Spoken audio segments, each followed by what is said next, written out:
Moving to Live is a podcast about movement and exercise. We bring you interviews with professionals in the movement and exercise field. The goal is to provide information for other professionals and also amateur movement aficionados, people who understand that movement is part of what makes life complete. Some of the people we interview you will have heard of. They're well known in and outside of the movement and exercise profession. Others you may not have heard of, but they have a great deal of knowledge to share. Many people doing the best work spend their time working with people, not working on their social media presence. We're going to give you a chance to learn from some of these talented and knowledgeable individuals, and we're going to learn along with you. Moving to Live podcasts are going to be short. Each interview will be long enough to impart usable information, but short enough to be able to be consumed in a single bout, during your workout, commute, or even during dinner prep. We all like long-form interviews, but time is valuable. Moving to Live wants to give you the option to learn and be entertained without needing to commit 60 minutes at a time for an interview. Give Moving to Live a listen. Check out our sister podcast, FitLabPGH, which highlights people, businesses, events, and activities in the Pittsburgh, Pennsylvania area that make movement a priority. Moving to Live would love to hear from you. Want to connect with us or have an idea for somebody you think we ought to interview? Drop us an email, mov2liv@gmail.com, or connect with us on Instagram and Twitter, both _mov2liv. We're excited to bring you these interviews, and we think you'll enjoy each and every one that we bring you.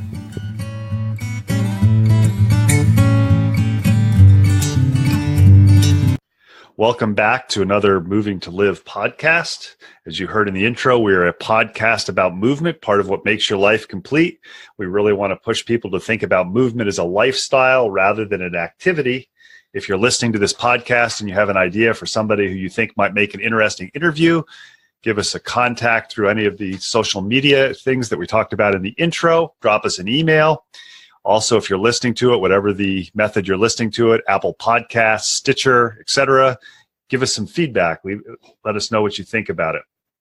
It's amazing when you start doing podcasts, how you meet other podcasters and how you begin to, not in a lazy way, but in a good way, share guests. And a good friend of mine is Eric Malzone. And when I was talking to Eric about podcasts, he said, somebody you should have on your podcast, Moving to Live, is Eric Chessen. He's doing some neat things with fitness.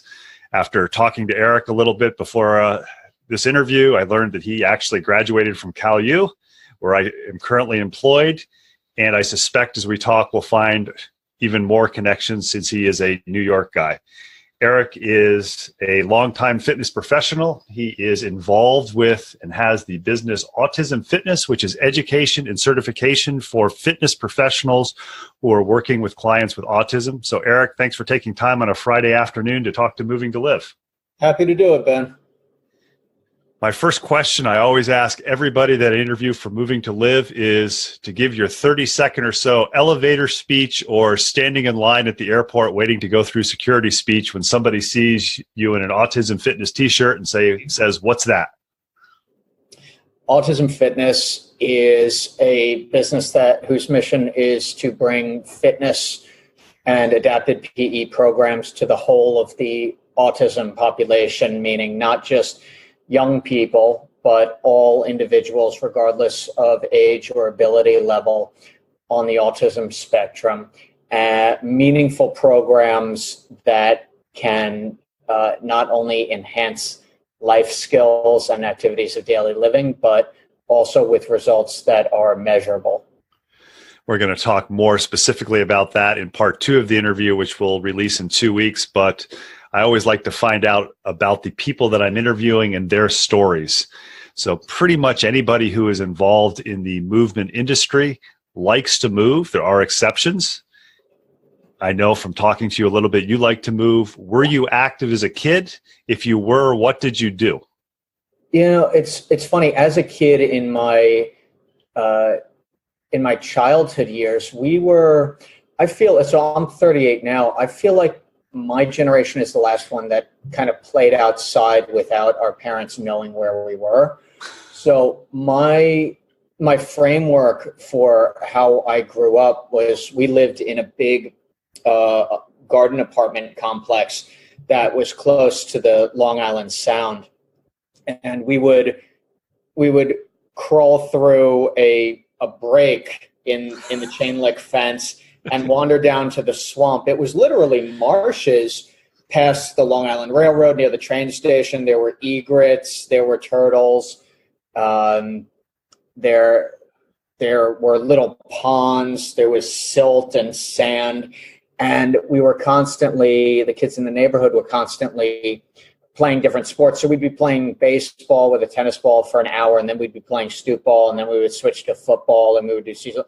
We were multi-sport athletes and really embraced play too. I can remember running around outside with a wooden gun or a wooden sword that my grandfather whittled for me, which now would obviously be unheard of and would land me, if not an in-school suspension, then certainly a visit to the school counselor or psychiatrist office.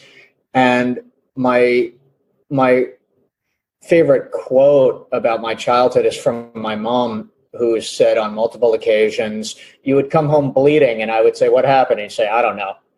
And I think that's just so indicative of a good childhood with time well spent in the outdoors, where you scraped yourself, but you were too busy actually having fun to realize that you were bleeding and there was dirt in the cut, but that's not a big deal because you're not going to get infected. It's you're fine. You're okay. And you learn to deal with adversity. And in a group of children, you also learn leadership, and you learn a little bit about communication, and you learn how to interact with other people, because sometimes there are no adults around, and decisions have to be made. Sometimes very poor decisions, sometimes moderately poor decisions. And I was always involved in Little League. So my thing was baseball. And towards the beginning of high school, my skills began dwindling, and I began gaining a lot of weight. I was one of those kids that really liked to eat.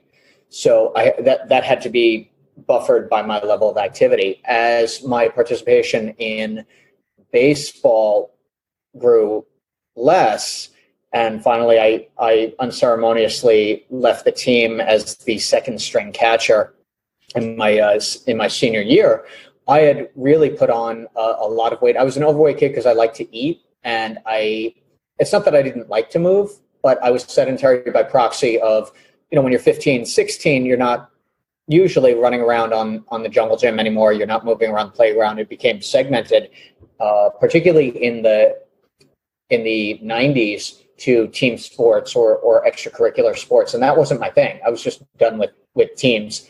And my journey there, from a psychological and emotional perspective, in middle school, I became, the overweight kid. I was probably 40 pounds overweight. So I was this little chunkster.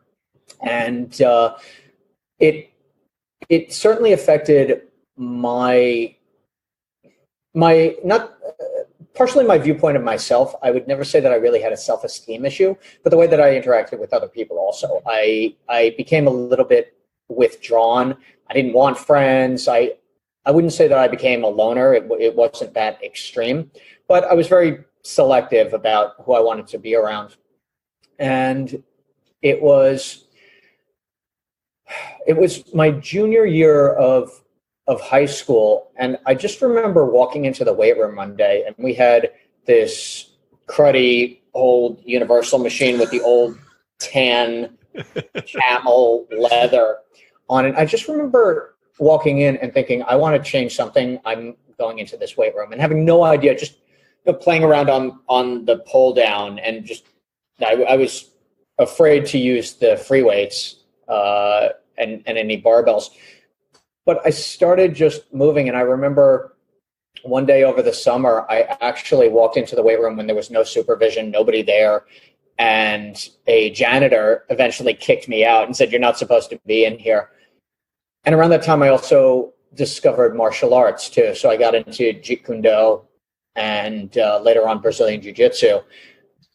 And I remember in high school, what happened was, I think a combination of late puberty kicking in and me being more active with weightlifting and martial arts and becoming a little more aware of nutrition, I lost somewhere between 40 and 50 pounds within about a year.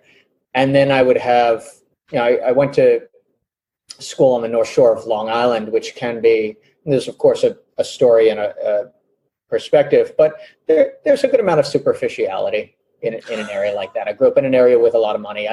My family moved to a small apartment so that my sister and I could attend what was at the time the number 3 school system in the country. So, coming from that area, a lot was about looks, and a lot was about the car, and a lot was about the clothes. So I had people coming up to me in my senior year saying, "Hey, Eric, you look great. How you doing?" I just told people to screw off. I really didn't want. I had, even then, I didn't want the attention, and I didn't think, "Oh, now I can be popular." I thought, just get away from me. And my senior yearbook in high school, which I didn't even buy, as I've always said, I don't want one. I don't care. But when they have senior quotes, I pulled something from Calvin and Hobbes. And the quote was, "From now on, I'll connect the dots my own way."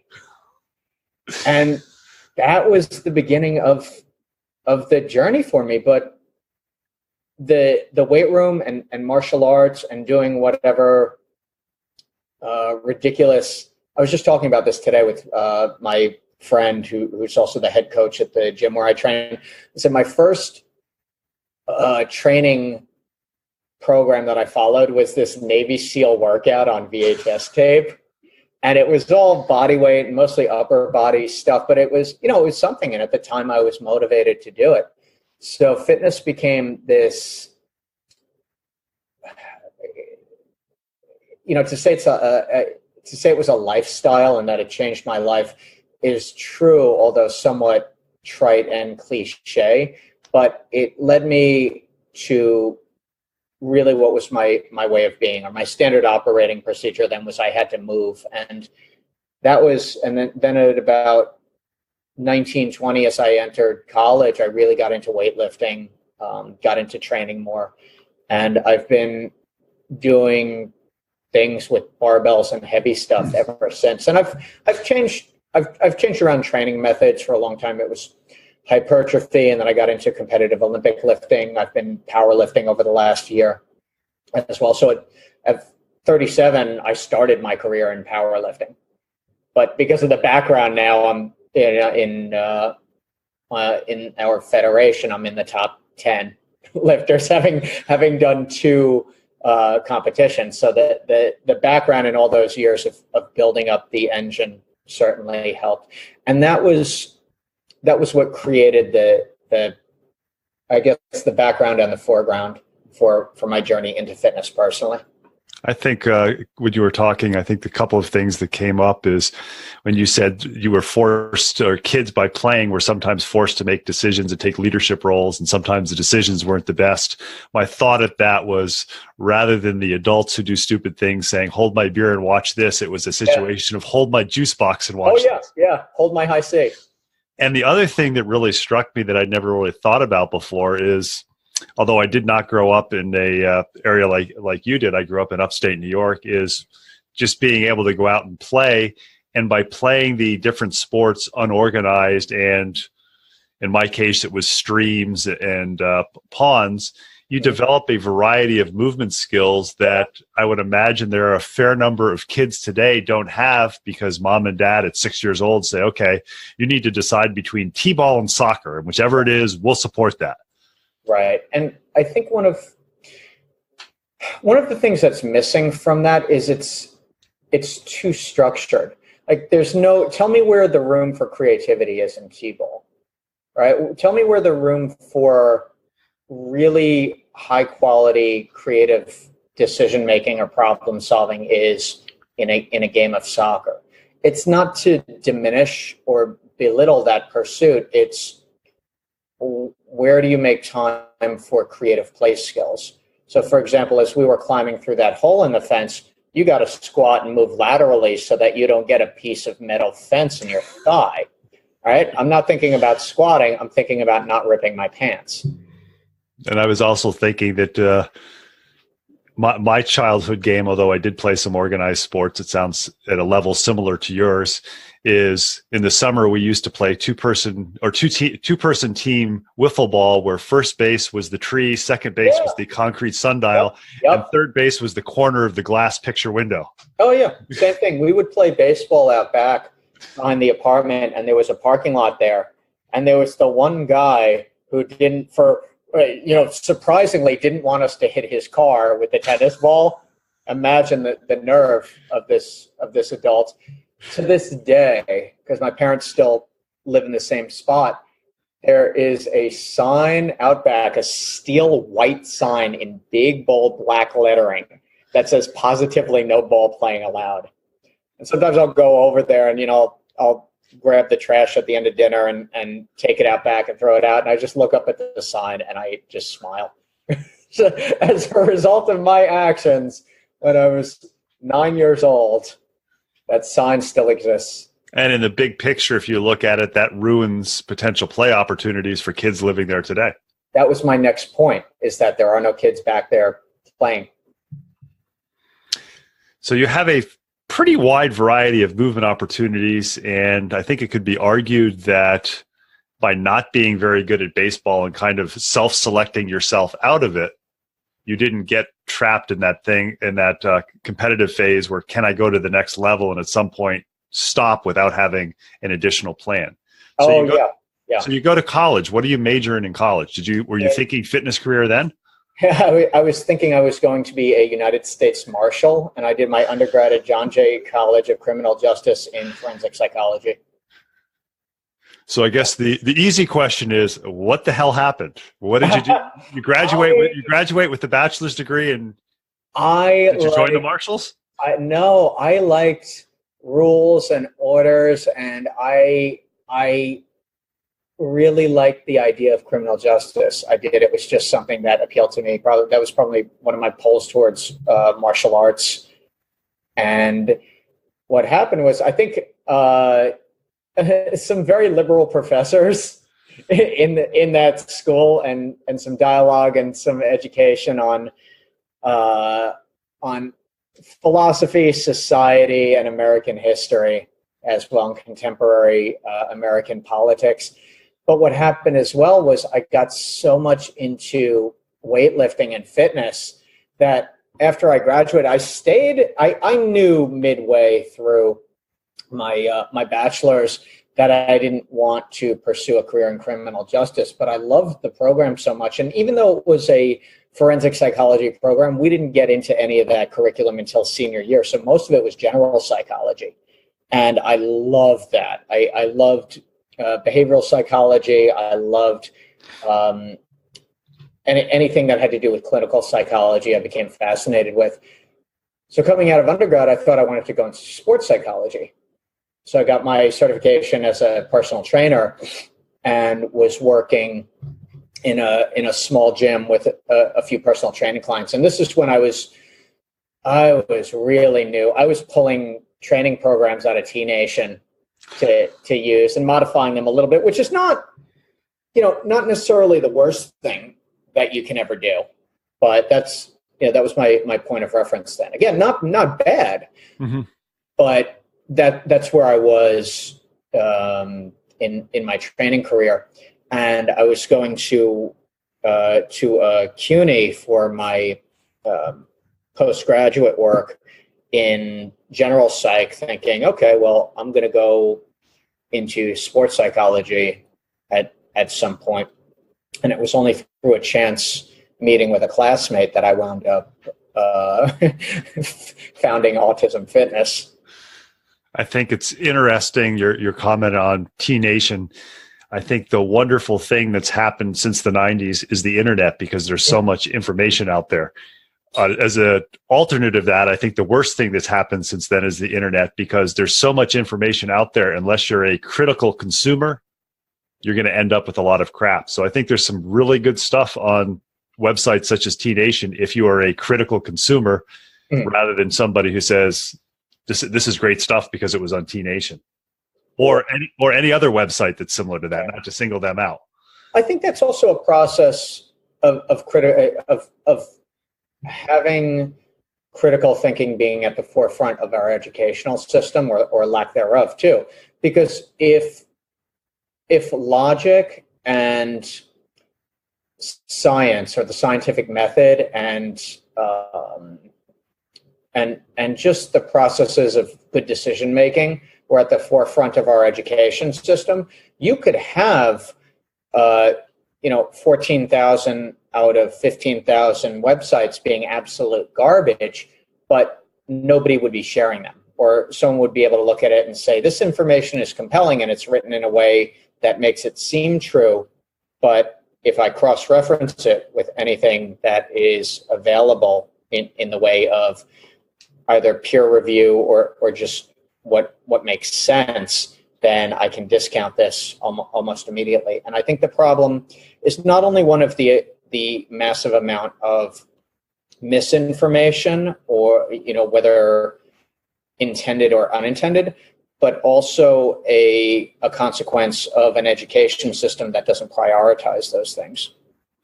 I think it also, I agree with that wholeheartedly. And I'm reminded when you say that, I'm fairly active in the NSCA, and I posted an article a while ago on the sports medicine SIG group. And it was just to share with other people. And it was a critical review. And one of the things in the article said, this is a nice review, or somebody who had written about it. And a good friend of mine, who's my mentor, sent me and some other people professionally who are involved in the organization, not as representatives of the NSCA, but just peers. And actually, I would look at him as above me, saying, this was an interesting article. It had some good points, but notice that they called it a nice article. Research articles are not nice. They may be well written, well substantiated, but nice is not something that you should do. And you should kind of file that away when you do your own writing and when you're reading critically. And I don't think any of us took it as a bad thing. He's yelling at us in writing. We all took it as like, oh, that's a really good point. I'm glad he pointed it out. And I think too many people would take that as he's attacking me personally, or he's saying I made the wrong decision. Well, this is a nice article. It's perfectly acceptable if it's the author's mom commenting. It's not right. And his point was, it wasn't what you said in the profession. Right. And I had actually missed that one phrase, and I sent him an email and said, this is, I want people, the argument is, if you're the smartest person in the room, you're in the wrong room. And, Yep. and I believe that to this day.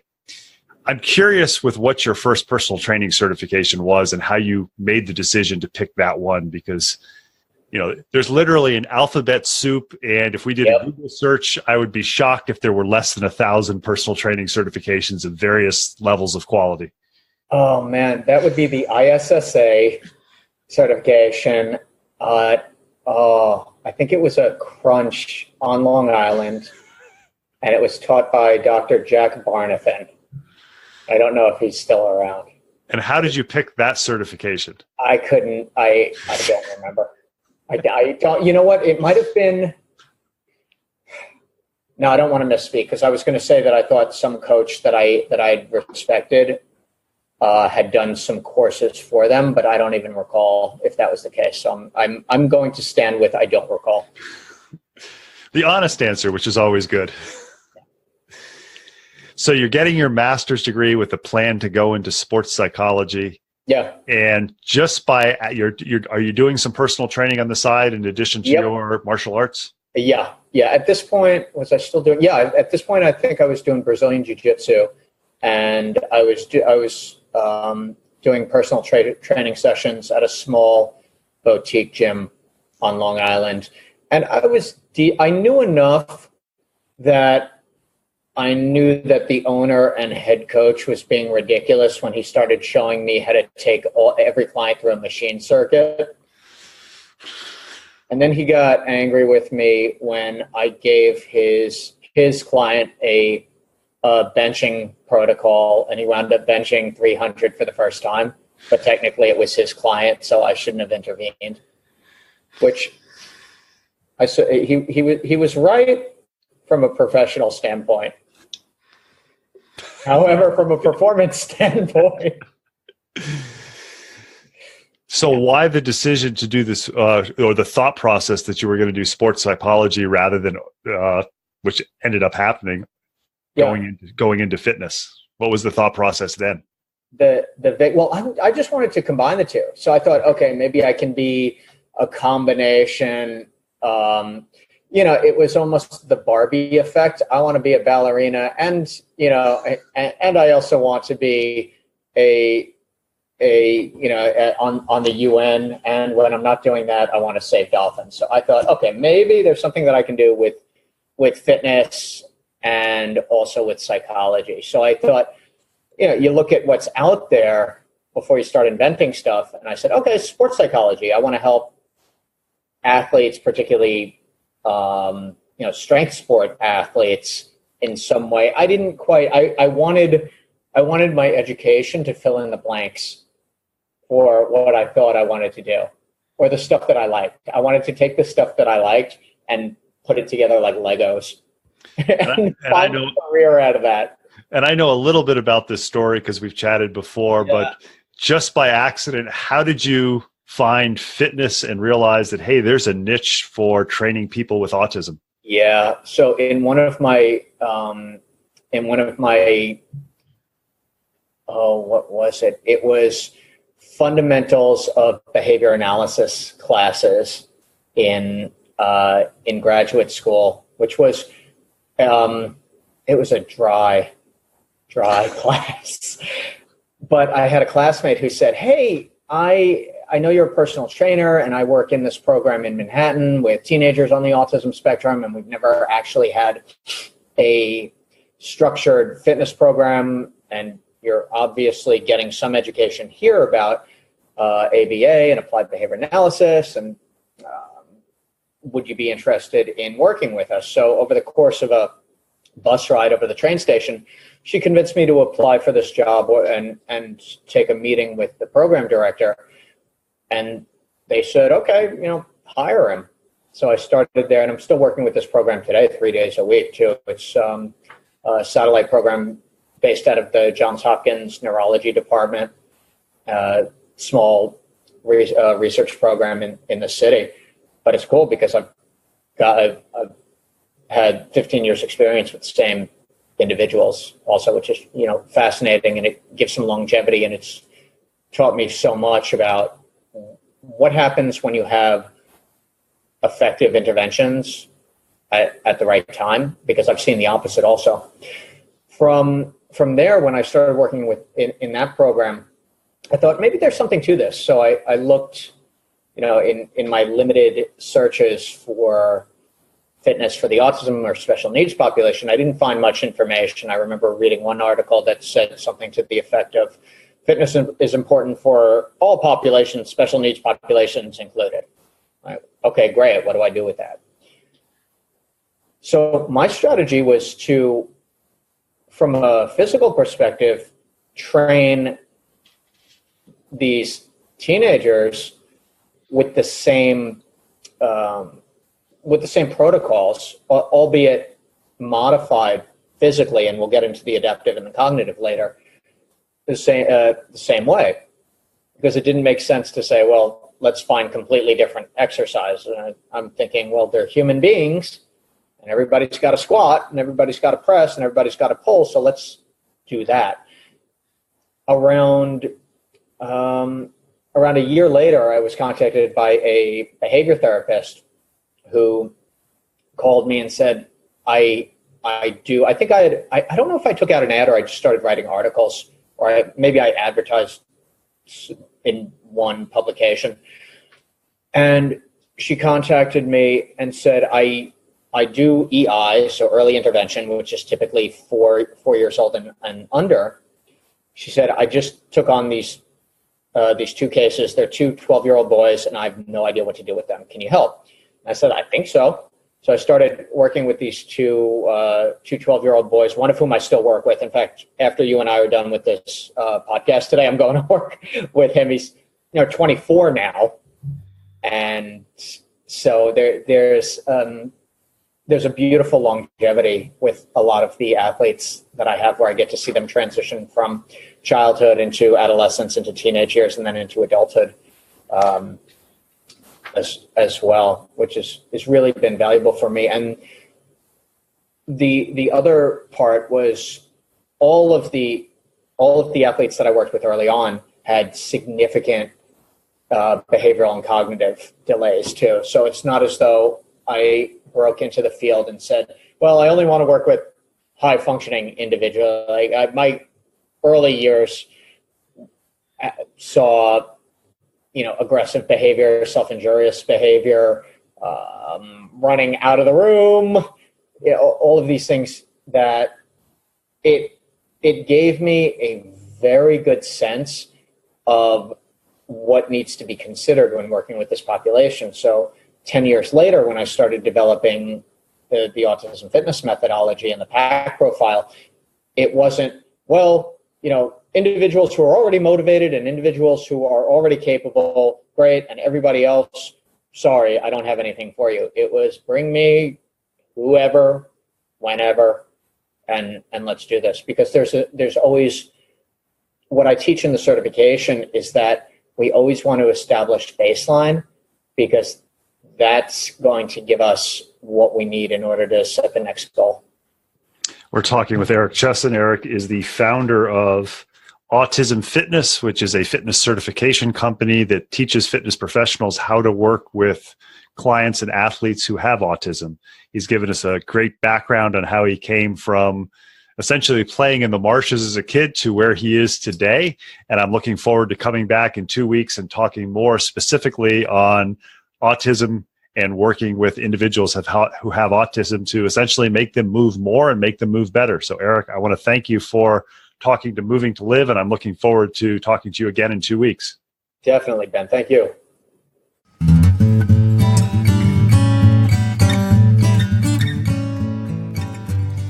Thanks for listening to the latest episode of Moving to Live.